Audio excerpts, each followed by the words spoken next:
স্বৰ্গীয় চনগয়াৰী সোঁৱৰণি football tournament ৰিভেনু ক্লাবৰ জয়লাভ।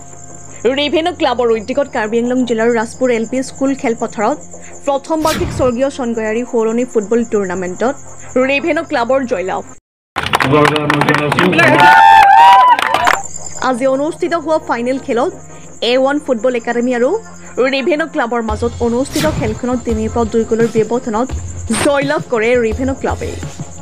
তীব্ৰ উত্তেজনাময় খেলখনত ৰিভেনু ক্লাবে জয়লাভ কৰিবলৈ সক্ষম হয়।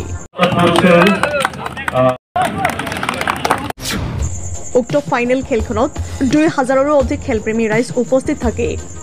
ৰিভেনু ক্লাবৰ বকলি আঞ্চলিকৰ সভাপতি মংগল সিং টিছু আৰু সম্পাদক ফুকন বড়োৰ এনেধৰণৰ ফুটবল প্ৰতিযোগিতাৰ জৰিয়তে যুৱকসকলৰ মাজত খেলৰ প্ৰতি আকৰ্ষিত হ'ব আৰু খেল খেলাৰ বাবে আগুৱাই আহিব।